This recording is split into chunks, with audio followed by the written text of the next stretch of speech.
Hello, everyone. I'm Thom Robertson, and when this coronavirus disruption started, I just bought a beef jerky variety pack. So I started this vlog to eat some and talk a lot. And I finished that bag, and now, by hugely popular acclaim, I procured even more beef jerky. I'm going to eat more, and I'm going to make more videos while I do it. Why? Because it's stupid and silly and funny. So it's the 24th of April, and it's still very cold. Trying to warm up a little bit. I flew a model airplane today. My hands got really cold, but it was a lot of fun anyway. Today's picture that I wanted to talk about from a game development and a game design point of view is this. It's Animal Crossing. Animal Crossing New Horizons. It's a new hit game from Nintendo, and it's only on the Nintendo Switch.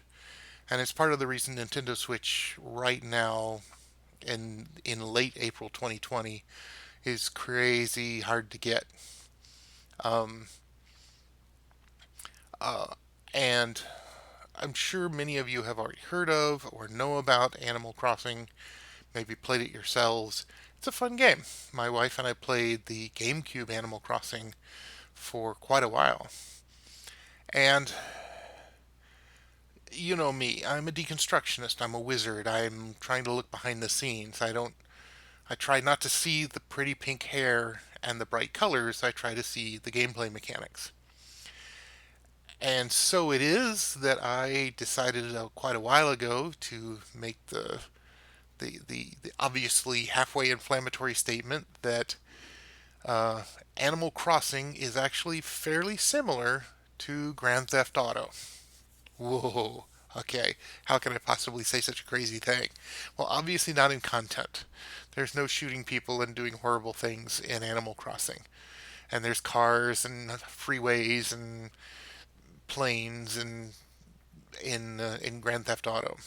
And of course, now in Grand Theft Auto 5, there's this huge multiplayer world. But Animal Crossing New Horizons is also very multiplayer, but in a significantly different way from a significantly different point of view, um, which is good.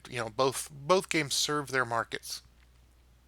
The reason I say they're similar is because at their lowest level, what you have is a world space, and you have an avatar. You can drive around the world space, move around the world space, and then the world space is filled with interactable objects. That's it. That's what I mean. In Grand Theft Auto, you have your little guy and run around, grab a car, drive around. Oh, look at there! There's a bank to rob. Okay, jump out and rob the bank. In Animal Crossing, you got your little guy. You drive him around. There's this little town. It's fun. Oh, there's a person to talk to or a bug to catch. These are all interactable objects for your humanoid avatar.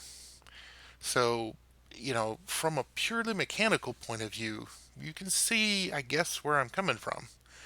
And it leads me to the larger kind of game design point, which is that I've thought for a while that one valid way to make a game is to build a space and an avatar that traverses it, and then just start filling up that space with interactable stuff and quit when you've found the fun. Um, that's at least my vision. So you could almost pick from a random sheet of paper what sort of world you want and what sort of avatar you want. Make the avatar run around the world first, step one, and then start giving them things to do. Start giving them whether they're enemies or monsters or homes or bugs or other people's houses, whatever. Give them interactable elements, and of course, it doesn't hurt to give them elements that not only interact with them but interact that interrelate to each other, which means that in Animal Crossing, you can go grab a bug or a fish or a butterfly and take it to the museum and cash it in and have it in the museum, or you can take it to the shop and sell it. Same way with Grand Theft Auto. You can run around and you can use the various vehicles, and oftentimes you have to use the various vehicles to get or reach places you couldn't otherwise. Um, that's all. It's just that Animal Crossing, big hit, down at the low level from a game design point of view. You look past the pretty colors. It's about moving an avatar around a world and interacting with the things in that world. And it doesn't have to be more complicated than that. All right. Um, well, you're here for the main course, which is jerky. And I have picked Stroyo's mild jerky. Um, Absent-mindedly, I actually tore the package already, just a few minutes before I started the video, but I haven't eaten any. So it's Stroyo's mild. We've had some Stroyos before. It was very hot. I didn't like it so much. Um, so let's see if mild will redeem Stroyos in my thinking process. All right. Let's get a piece here. This is a nice piece.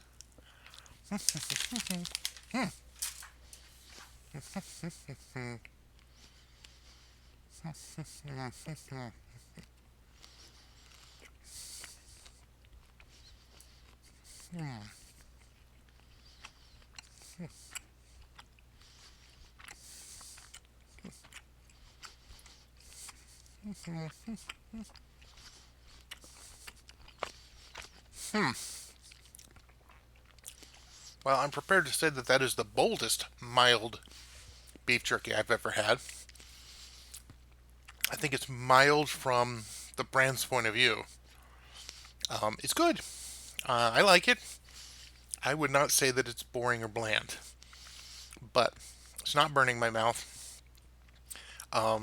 Feels very salt, tastes very salty. I wouldn't say it's the most tender beef jerky I've ever had, but neither is it a piece of shoe leather. Piece of shoe leather. Um, so it's good. Um, and yeah, surprisingly bold. I would have to say that maybe the path to boldness for me is not to find a company that sells boring uh, jerky and then also sells a bold variant, but find a company that sells a whole bunch of really hot, crazy jerky, and then also sells a mild variant. That might be getting me to where I want to be. Of course, I love that orange honey teriyaki for its candy-like amazingness a few episodes back. But this is good stuff. I like it. All right, what's in the mailbag happens to be Adam Para, who writes, um, Tom, please tell us how C Robots got you your first job in the game industry. Of course, I totally telegraphed that in the last episode. I said that, it got me my job, and if you wanted to know, please let me know. Well, obviously, Adam, I'm going to tell you now. Set the Wayback Machine for January 92, and I had just started work as a phone tech at 360 Pacific, a small video game company headquartered in Los Angeles, satellite studio in College Station, Texas, where I was making the Harpoon and then later the Harpoon 2 naval simulator combat game. Very venerable game now, but we were there in the forefront, and they were selling Harpoon 1, and I was picking up the phone and listening to people complain that their disc didn't work, or their computer wouldn't work, or something wouldn't work. Could I help them? And so I had a process, and I had a script, and I would send out upgrade discs if they asked, and all that kind of stuff. Um, I did that for 6 months when I first started that company before moving up and being an actual computer programmer on the video game. Um, and how it specifically happened is that of course, I was in the same building as all the developers. They were on the second floor. I was on the first floor, along with the phone tech pit of another half dozen guys and women um, answering the phone. It wasn't a great job, but I was working, and I was working in a video game company. Woo! And it gave me the opportunity to interact with the developers. Specifically, a man named Mike Steele was the programmer lead, the team lead on Harpoon 2. I guess Harpoon 1 and then Harpoon 2. Um, and he'd been hired from a defense contractor position. He was a programmer and a manager, and he turned out to be one of my very good friends. Um, I've known him for, of course, since '92, but I didn't know him at that time. They were just the developers. So what I did was, um, I can't help but hang around occasionally with these people, go to lunch or walk in the doors or out the doors with them or whatever. We're both going to the same place to work. Um, and that is Mike Steele, was talking with some of his other programmers about C robots. I had just recently found C robots and I had programmed some C robots and I had some fun playing it. It wasn't that great, but I did some programming in it. So I saw this as an opportunity, which it was, to strike up a conversation about programming.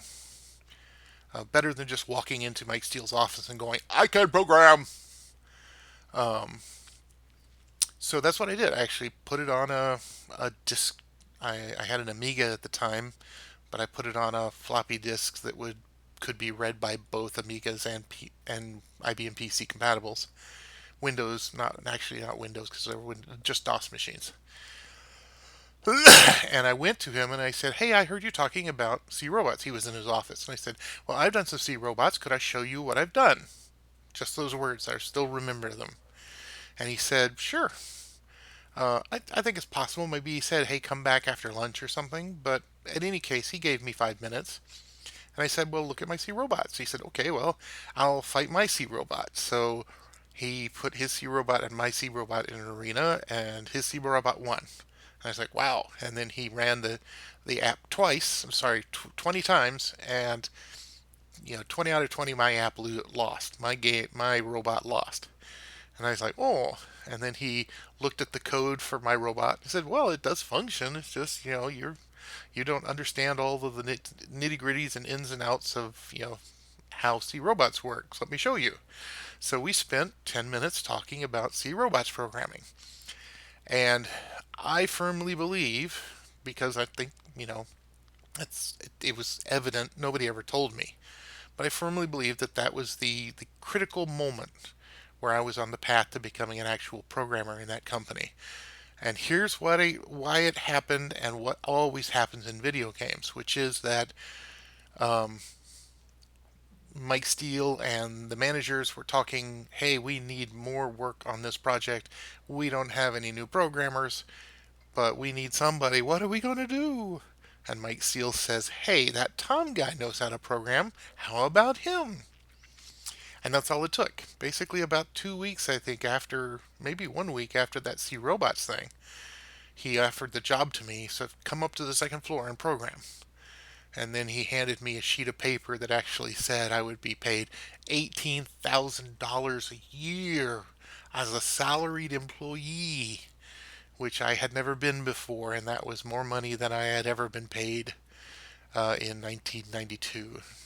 Um, and I was kind of dumbfounded. I was like, "Oh boy, am I ready for this? This is the big time. This is look out!" But it worked out really well, and I made a lot of good friends, and it was a great experience. It was one of the two software development teams that I've been a part of that I can honestly say were great teams that I would love to get back together with. Um, the rest of them were terrible experiences, but so yeah, that's how C Robots got me my first job in the video game industry. Thanks for asking, Adam. Okay, so to wrap this up, uh, we had Stroyo's Mild, and I really liked it. I really liked it. It was bold without pummeling my mouth with pepper, with hotness. So yeah, I liked it. It definitely was a case of a bag of jerky that can be mild and yet still wake up your senses and be not boring. I liked it. So that's all for now. I'll see you next time.